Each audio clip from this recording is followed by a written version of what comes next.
Rotarian K Srinivasan அவர்கள் ரூபாய் 7 லட்சம் மதிப்பிலான கணினிகளை ஈரோடு சிஇஓ திருமதி முனைவர் மான்விழி அவர்களிடம் வழங்கி சிறப்பிக்கிறார். பீகார் தேர்தலில் பாஜக கூட்டணி மீண்டும் ஆட்சியை தக்க வைத்தது. பெரும்பான்மைக்கு 122 இடங்கள் தேவைப்படும் நிலையில் 200 தொகுதிகளுக்கு மேல் முன்னிலையில் உள்ளது. பீகாரில் முதலமைச்சர் யார் என்பதை ஆலோசித்து முடிவெடுப்போம் என்று பாஜக கூறியுள்ளதால் நீடிக்கும் குழப்பம். நிதிஷ்குமாரை முன்னிலைப்படுத்திதான் தேர்தலை சந்தித்ததாக முன்பு கூறியிருந்த நிலையில் தற்போது ஆலோசித்து முடிவு என்று தெரிவித்துள்ளது. பீகார் சட்டமன்ற தேர்தலில் பாஜக போட்டியிட்ட 101 இடங்களில் 90 தொகுதிகளில் முன்னிலையில் உள்ளது.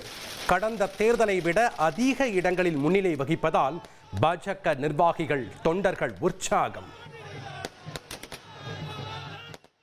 பீகார் சட்டமன்ற தேர்தலில் இந்தியா கூட்டணிக்கு பெரும் பின்னடைவு ஏற்பட்டுள்ளது. கடந்த தேர்தலில் 110 இடங்களில் வென்ற இந்தியா கூட்டணி தற்போது 35 இடங்களில் மட்டுமே முன்னிலை. பீகார் சட்டமன்ற தேர்தலில் தேஜஸ்வி யாதவின் ஆர்ஜேடி கட்சிக்கு பின்னடைவு ஏற்பட்டுள்ளது. கடந்த தேர்தலில் 75 தொகுதிகளில் வெற்றி பெற்ற ஆர்ஜேடி தற்போது 25 தொகுதிகளில் மட்டுமே முன்னிலையில் உள்ளது. பீகார் தேர்தலில் 61 இடங்களில் போட்டியிட்ட காங்கிரஸ் 6 இடங்களில் மட்டுமே முன்னிலை. கடந்த தேர்தலில் 19 இடங்களில் வெற்றி பெற்ற காங்கிரசுக்கு இந்த தேர்தலில் பெரும் பின்னடைவு ஏற்பட்டுள்ளது.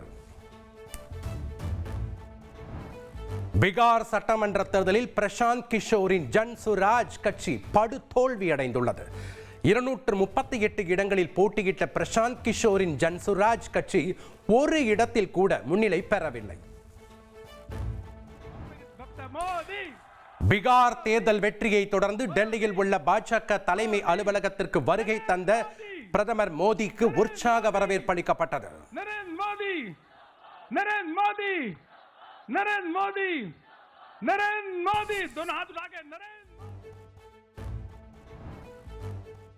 பீகாரில் பாஜக கூட்டணி ஆட்சியை தக்க வைத்த நிலையில் டெல்லியில் உள்ள பாஜக தலைமை அலுவலகத்தில் இனிப்பு வழங்கி நிர்வாகிகள் வெற்றி கொண்டாட்டத்தில் ஈடுபட்டனர்.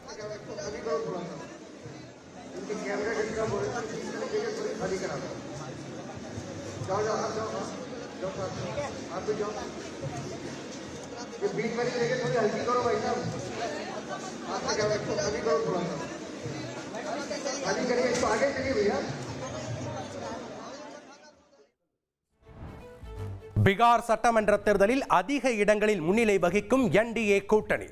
தலைநகர் பாட்னாவில் ஐக்கிய ஜனதாதள கட்சி தொண்டர்கள் பட்டாசு வெடித்தும் இனிப்புகள் வழங்கியும் கொண்டாடினார்கள்.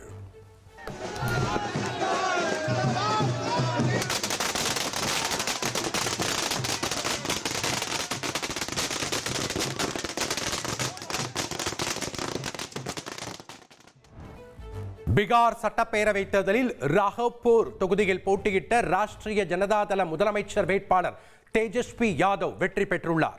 11,000க்கும் அதிகமான வாக்குகள் வித்தியாசத்தில் அவர் வெற்றி பெற்றார். பாஜக ஐக்கிய ஜனதாதள ஆட்சிக்கு பீகாரில் மீண்டும் அங்கீகாரம் கிடைத்திருக்கிறது. பீகாரில் மீண்டும் நரேந்திர மோடி விரும்பிய நல்லாட்சி அமையும் என தமிழக பாஜக தலைவர் நயினார் நாகேந்திரன் தெரிவித்துள்ளார். பீகார் தேர்தல் முடிவை தோல்வி என்று சொல்ல முடியாது என தமிழ்நாடு காங்கிரஸ் தலைவர் செல்வ பெருந்தகை கருத்து கூறினார். காங்கிரசுக்கு என்றைக்குமே பின்னடைவு இல்லை என நம்பிக்கை தெரிவித்தார். பீகாரில் பாஜக கூட்டணி மீண்டும் ஆட்சியை பிடிக்கும் நிலையில் தமிழகத்தில் பாஜகவினர் கொண்டாட்டம். பட்டாசு வெடித்தும் இனிப்புகள் வழங்கியும் உற்சாகம். செங்கல்பட்டு அருகே விமானப்படைக்கு சொந்தமான சிறிய ரக விமானம் விபத்தில் சிக்கியதால் பரபரப்பு ஏற்பட்டது.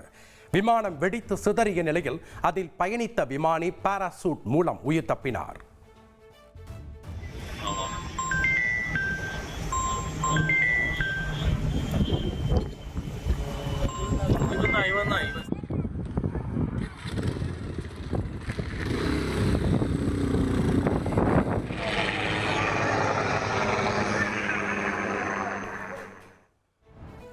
விபத்தில் சிக்கிய விமானி இந்திய விமானப்படை ஹெலிகாப்டர் மூலம் மீட்கப்பட்டார். விசாரணைக்கு பிறகு விபத்துக்கான காரணம் குறித்து தெரியவரும் என்று அதிகாரிகள் தெரிவித்துள்ளனர்.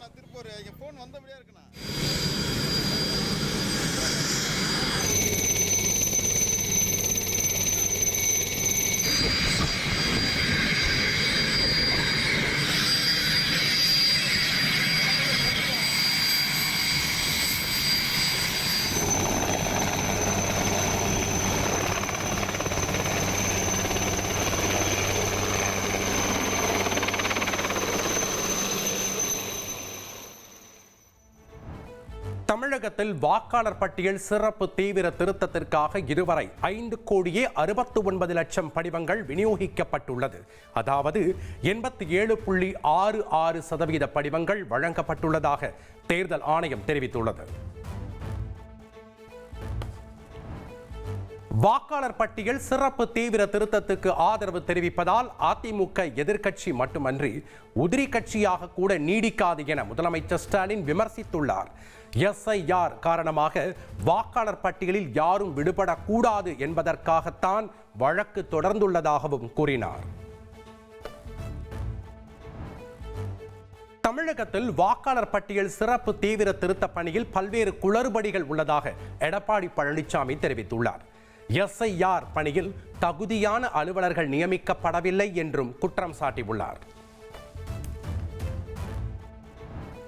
தங்கம் விலை ஒரே நாளில் சவரனுக்கு 1280 ரூபாய் குறைந்துள்ளது. 1 கிராம் தங்கம் 11,740 ரூபாய்க்கும் சவரன் 93,920 ரூபாய்க்கும் விற்பனை செய்யப்படுகிறது. வரும் 16ஆம் தேதி புதுக்கோட்டை, தஞ்சாவூர், திருவாரூர், மயிலாடுதுறை, நாகை மாவட்டங்களில் கனமழைக்கு வாய்ப்பு. சென்னை வானிலை ஆய்வு மையம் எச்சரிக்கை விடுத்துள்ளது.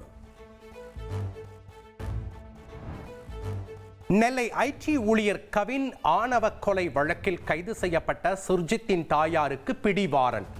குற்றப்பத்திரிகையில் பெயர் சேர்க்கப்பட்டும் கைது செய்யப்படாததால் பிடிவாரண்ட் பிறப்பித்து நெல்லை மாவட்ட வன்கொடுமை தடுப்பு நீதிமன்றம் உத்தரவிட்டுள்ளது.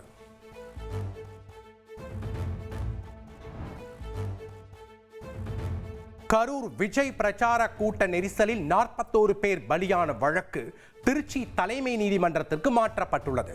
முதல் தகவல் அறிக்கை, வழக்கின் ஆவணங்கள், கார் உள்ளிட்டவற்றை மேஜிஸ்ட்ரேட் நீதிமன்றத்தில் சிபிஐ அதிகாரிகள் ஒப்படைத்தனர். கும்கி 2 படத்தை வெளியிட விதிக்கப்பட்ட தடையை நீக்கி சென்னை உயர்நீதிமன்றம் உத்தரவிட்டுள்ளது. பிரபு சாலமன் வாங்கிய கடனிற்கு தயாரிப்பு நிறுவனம் பொறுப்பேற்க முடியாது என்ற வாதத்தை ஏற்று தடை நீக்கப்பட்டுள்ளது. நாட்டை உலுக்கிய டெல்லி கார் குண்டுவெடிப்பு சம்பவத்திற்கு மூளையாக செயல்பட்ட உமரின் வீடு தகர்க்கப்பட்டது. புல்வாமாவில் உள்ள உமரின் வீட்டை காஷ்மீர் போலீசார் இடித்து தரைமட்டமாக்கினர். தைவானுக்கு ஆயுத பொருட்களை உற்பத்தி செய்ய அமெரிக்கா அனுமதித்துள்ளதற்கு சீன வெளியுறவு அமைச்சகம் கண்டனம் தெரிவித்து பிராந்திய ஒருமைப்பாடு மற்றும் பாதுகாப்பை காக்க எதையும் செய்வோம் என எச்சரித்துள்ளது. ரொட்டேரியன் கே ஸ்ரீனிவாசன் அவர்கள் ரூபாய் 7 லட்சம் மதிப்பிலான கணினிகளை ஈரோடு சிஇஓ திருமதி முனைவர் மான்விழி அவர்களிடம் வழங்கி சிறப்பிக்கிறார்.